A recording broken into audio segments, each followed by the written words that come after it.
In the research that I did for the TED book, I found that 65% of content of some of the best TED Talks fell under what Aristotle would call pathos, which is emotion, storytelling, connecting with people on a much more meaningful emotional level. 25% data, only 10% what Aristotle would call ethos or establishing credibility. You know, Dave, I don't think this is a bad template for loan officers, because I'll bet most of them, when they're presenting data or when they're presenting the information behind a loan to a client, 99% is probably logos, you know, the data, the numbers, the statistics. Maybe balance that out a little bit. Why don't you try to make it a little bit more emotional? And how do we do that? Well, for one is storytelling, two is video.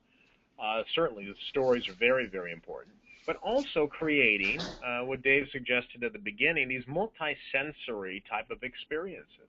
I love this picture of Steve Jobs when he introduced the iPad. Some of you might forget, but he said the iPad, when he first introduced it, he said the iPad is this great cross between a notebook and a smartphone. It's more powerful than a smartphone, but it's more intimate than a laptop. So where is he sitting in? He's sitting on a couch, and on the stage looked like a living room. So in other words, he actually brought the device to life. This was the brilliance of Steve Jobs. Steve Jobs did not just introduce a product. He actually surrounded that product with the environment in which that product would be used in. I mean, it was just brilliant. He took presentations to another level. But he was thinking about, see, everything in this picture tells the story. It tells the story of the product, how will you be using the product. But he goes away from the slides. He goes away from the deck.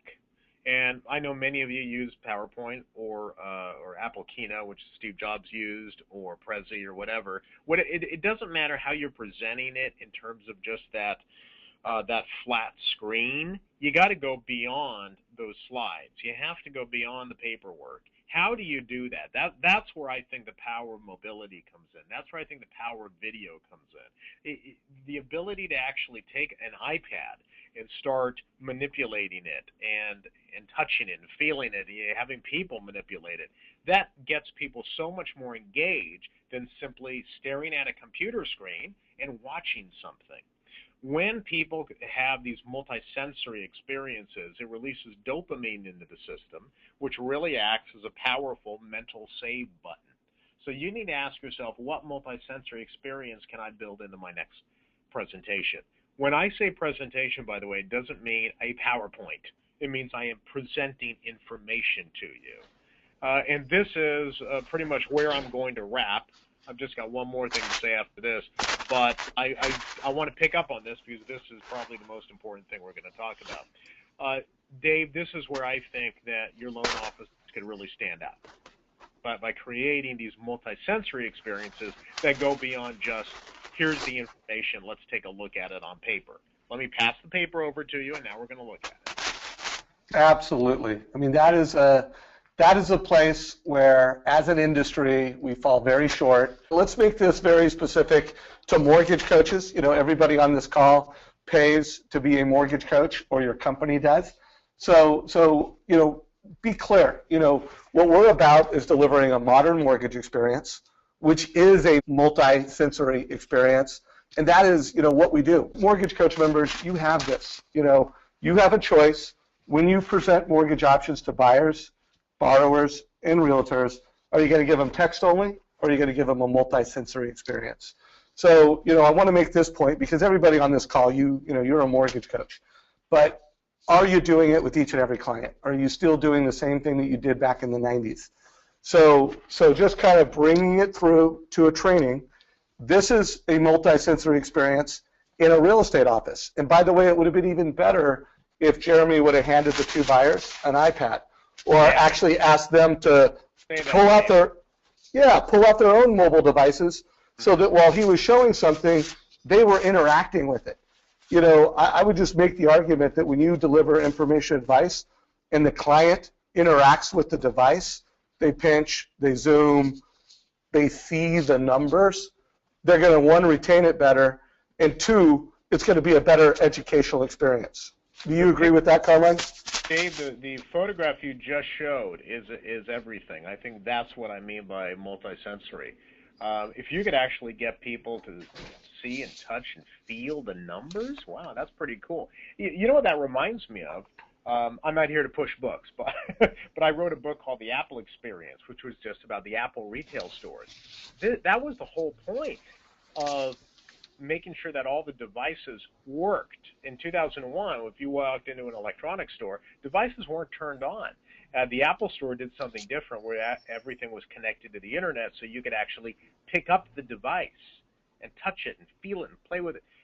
That connects you so much more to the content. So they knew that in 2001, right? Okay, so mortgage loan officers, this is the type of thing that you got to start thinking about. Yeah, and when you think of delivering value to everybody, you put the realtor in the loop, and now the realtor feels it, touches it. They hear and watch you delivering value and advice.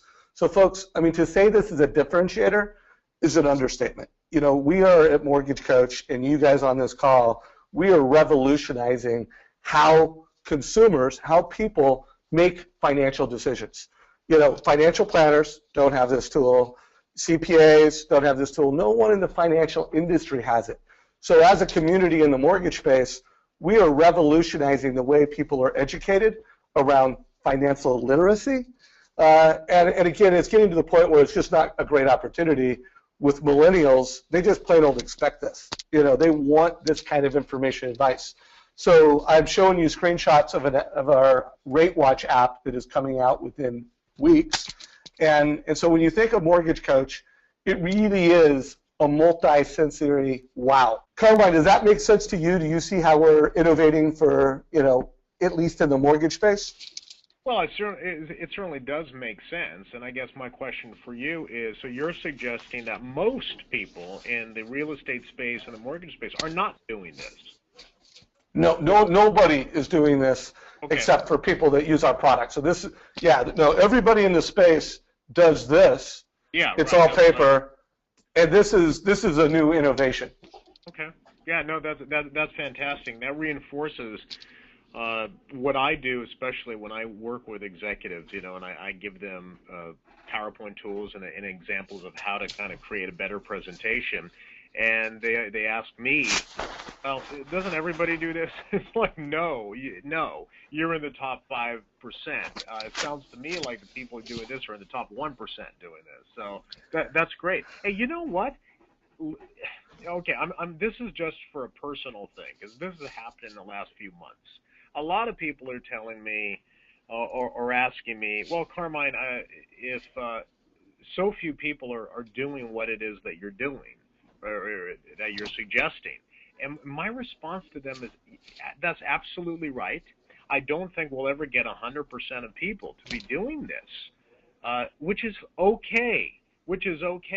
If Dave, it's the same in your industry, it's the same in mine. If we just focus on the people who are in the top 10%, who want to be in the top 5% or the top 1%, that's our audience. I can't worry about the other 90%. You know, I'm only concerned about my top 10% of executives who want to communicate in a way that really mesmerizes people.